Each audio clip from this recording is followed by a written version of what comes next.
Are you preparing for your UK driving test and feeling overwhelmed by the endless rules, requirements, and expectations? You are certainly not alone. The road to a full British driving license is famous for its strictness, but today, we are stripping away the mystery. In this video, we'll walk you through everything you need to know about the UK practical driving test. We will cover every frequently asked question, from costs and booking secrets to what actually happens inside the car. Stay with us until the end to ensure you are fully prepared, confident, and ready to pass on your first attempt. Let's start with the logistics. How much does the test actually cost? The standard fee for a practical driving test is £62 if you book for a weekday. However, if you choose an evening slot from 4:30 p.m. onwards, a weekend or a bank holiday, the cost increases to £75. These fees are fixed by the Driver and Vehicle Standards Agency, or DVSA. There is a major update for 2026 that you cannot ignore. To stop the use of automated booking bots, the DVSA has implemented a strict two-change policy.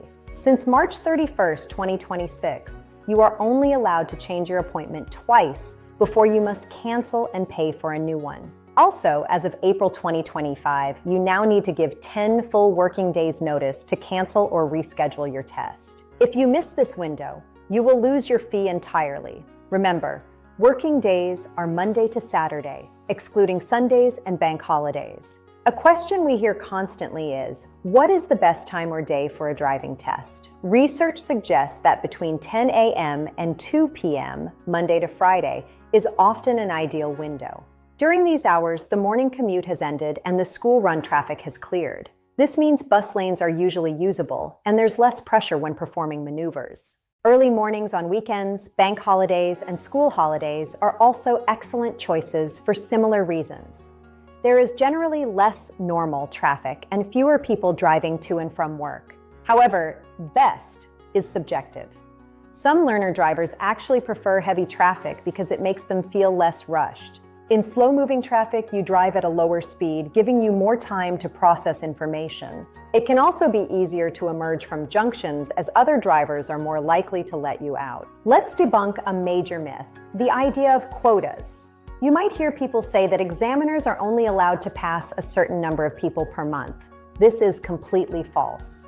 While the DVSA collects statistical information on pass rates, these are used for maintaining standards, not for limiting passes.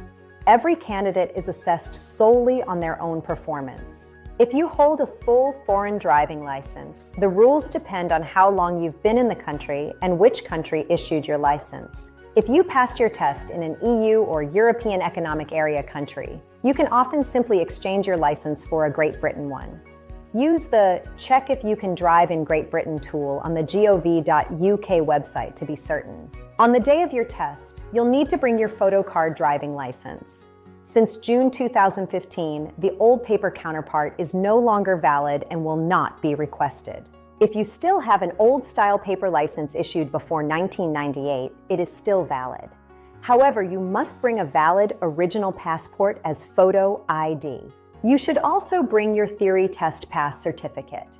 While it is rare for an examiner to ask for it, it is essential to have in case of a system technical error. What if your name is different from what is on your license? If your name has changed due to marriage or deed poll, you must bring the original certificates with you to the test. If you have moved to a new permanent address, notify the DVLA.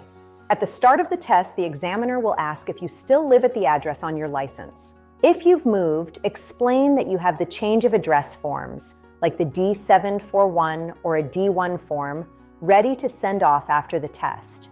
Do not put your license in the post if you have a test booked in the next month. The examiner will ask if you would like your driving instructor to sit in on the test. They can also be there at the end for the debrief.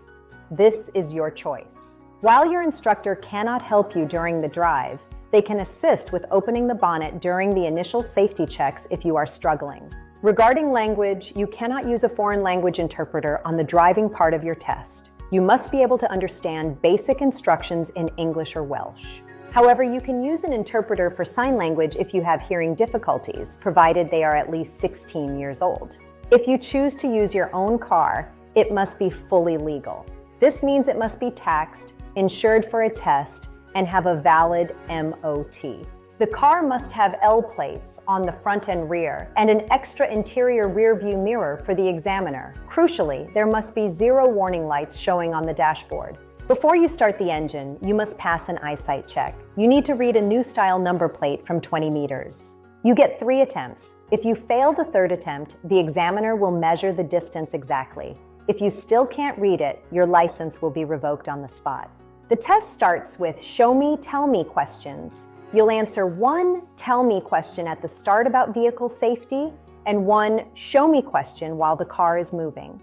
The independent drive makes up about half the test. In 80% of tests, the examiner will provide a TomTom sat-nav. You cannot use your own device. If you go the wrong way, don't worry. The sat-nav will reroute you and you won't fail as long as you drive safely. In the other 20% of tests, you will follow road signs. During the test, you will perform one of 4 maneuvers: a reverse parallel park, a reverse bay park, a forward bay park, or pulling up on the right and reversing 2 car lengths.